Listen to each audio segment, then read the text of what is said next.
Bienvenue tout le monde donc dans cette interview exclusive de Laura Tchab, la jeune candidate de la saison 2 de The Voice. Bonjour Laura. Bonjour. Alors comment ça va ? Ça va super et toi ?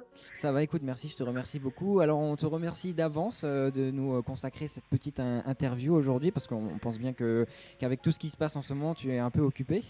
Il n'y a pas de problème, moi ça me fait très plaisir. Alors on est là et notamment pour parler de ta magnifique, voire même déroutante audition, parce que personnellement je pense déjà je suis ton premier fan.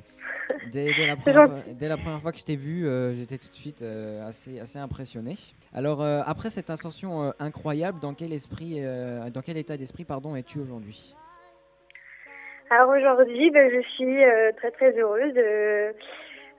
Ça n'a pas changé beaucoup de choses, hein. Je suis toujours la même, mais voilà, je suis très très contente de mon petit parcours.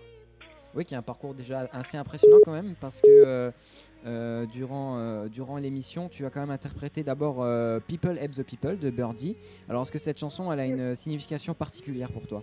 Non, elle n'a pas de signification particulière, mais c'est une chanson que j'aime beaucoup et j'aime beaucoup la reprise qu'en a fait Birdie, donc ça me fait des plaisirs de la chanter pour les auditions aveugles. D'accord. Parce que bon, c'est vrai que c'est une chanson assez prenante quand même. Je veux dire, c'est quand même Birdie, Oui. elle a une sacrée histoire cette chanson. Et justement, j'ai vu dans déjà plusieurs interviews que tu as fait, tu nous as dit que c'est assez impressionnant quand on arrive sur le plateau, parce qu'il y a un silence, les gens n'ont pas le droit de faire signe au coach. C'est ça le truc ? Ah ouais, c'est très intimidant parce qu'on arrive sur scène et comme tout artiste qui monte sur scène, on s'attend à des applaudissements, mais bon là c'est pas possible. Le public n'a pas le droit de faire de bruit pour pas donner d'indication au coach, pour pas savoir si c'est une fille, un gars, une jeune, etc. Donc oui, c'est d'autant plus stressant de voir tout le monde qui te regarde sans parler. C'est horrible. Oui, je pense bien. Ouais. On est en un peu moment de solitude et justement, c'est quoi la sensation qu'on a quand il y a un coach, puis deux, puis trois, puis enfin quatre pour toi qui se sont retournés. C'est quoi la sensation que tu as à ce moment-là ? La sensation que j'ai, c'est indescriptible. Déjà, quand Jennifer s'est retournée, j'avais du mal à réaliser, mais bon, je me disais à chaque fois, concentre-toi, attention, reste concentré, oublie pas tes paroles, parce que on peut vite perdre ses moyens quand on voit leur tête se retourner, qu'on les découvre pour la première fois, c'est très intimidant. Je pense bien, ouais, c'est quand même 4 grandes stars françaises et ça doit être impressionnant de les avoir devant nous. Et justement, étant donné que Jennifer a été la première à se retourner et ça a été également ton choix de coach, alors est-ce que c'était un choix qui était prévu à l'avance ou c'est venu au feeling durant l'émission ? Non, j'avais rien prévu à l'avance parce que je savais même pas si ils allaient se retourner. Après, dans ma tête, je m'étais dit, bon, si déjà il y en a un qui buzz, ce serait bien, et je prendrais la première personne qui se retourne. Et donc ça a été Jennifer et c'est pour ça que je l'ai choisie. D'accord, donc oui, c'est vrai que d'un côté c'est une bonne solution ça. Je prends le premier qui retourne, comme ça j'ai pas de problème, parce que ça doit être dur quand même, hein. On s'imagine pas nous derrière notre télé, mais je pense que ça doit être très très dur de choisir parce qu'on a 4 stars formidables devant nous, donc c'est vrai que c'est un choix assez difficile. Et justement, même si c'est stressant comme situation, on a quand même vu, enfin personnellement moi j'ai remarqué ça, que tu étais quand même assez à l'aise sur scène. Et lorsque les coachs t'ont proposé à la fin de chanter une chanson en français, donc une chanson que tu as composée toi-même, tu n'as pas hésité une seconde, guitare à la main et c'était parti. Alors d'où vient cette passion pour le chant, pour la musique ? Alors déjà je te corrige, hein. Peut-être que je parais à l'aise, mais alors je l'étais pas du tout, hein. J'étais très très stressée. Bon, tant mieux si ça s'est pas vu, mais j'étais pas vu du très... tout, Ah ouais, bon mes proches le voient parce que forcément ils me connaissent et ils m'ont dit dès qu'on a vu ta tête, on a ressenti que tu étais stressée. Mais et sinon la passion pour la musique depuis que je suis toute petite. D'ailleurs j'ai des vidéos de moi assez drôles, assez dossiers que ma mère m'a remontré l'autre jour où j'ai 4-5 ans et je chante du Jennifer sur mon karaoké. Et, et j'avais déjà 5 ans et j'adorais déjà chanter. Bon après si je chantais bien c'est une autre histoire, hein, mais en tout cas j'aimais ça déjà. Donc ça vient assez tôt quand même, hein. Ouais, ça m'est venu tôt, ouais. En tout cas, moi personnellement, j'étais très comment dire, très ému par ta chanson, donc La Bombe. Elle est assez forte quand même parce que ça raconte quand même ton histoire. C'est toi qui l'as écrit, donc forcément, ça nous transmet un peu d'émotion. Et justement, après ça, parce que on va dire, tu as quand même une ascension assez incroyable. Comment tu vois la suite de l'aventure The Voice ? Je vois la suite de l'aventure comme magique, tout comme ça a commencé.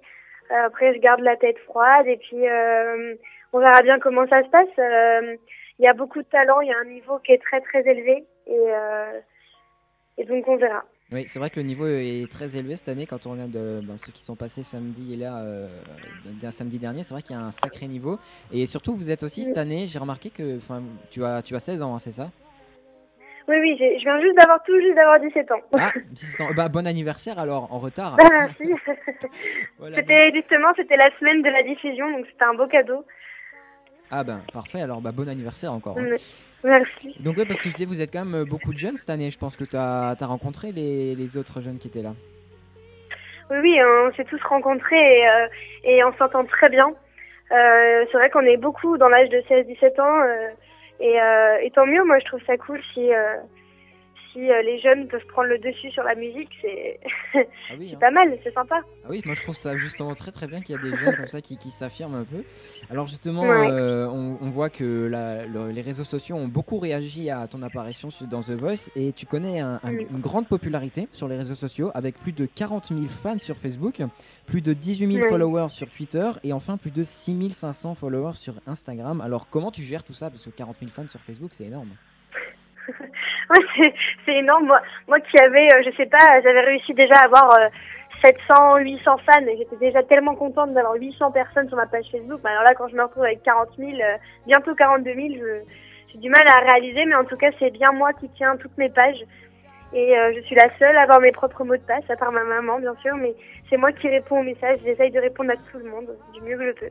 Oui, c'est vrai que j'ai vu que tu as mis plusieurs photos pour prouver aux gens que c'était toi, toi bien posé. C'est vrai qu'aujourd'hui c'est un peu dur parce qu'il y a des soupçons, parce que c'est facile aujourd'hui de créer une fausse page, de se faire passer.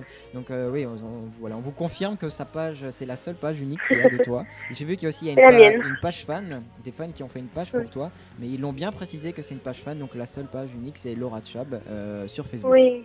Avec 40 000. Oui, voilà, parce qu'on leur a demandé de mettre page fan et de préciser que c'était bien une fan qui faisait la page et pas moi. Parce qu'ils étaient rendus déjà à 20 000 personnes, donc ça devenait un peu embêtant. Les gens savaient plus laquelle était la vraie. Oui, justement, oui, c'est un peu gênant. Et pour finir, j'ai sélectionné parmi de nombreuses questions une question de cette fan qui m'a particulièrement plu.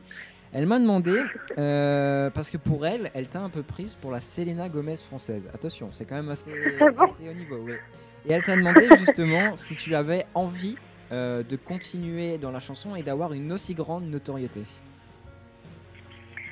Oui, je sais pas si je ressemble à Selena Gomez. Ma petite sœur serait contente si c'était le cas. Hein. Mais en tout cas,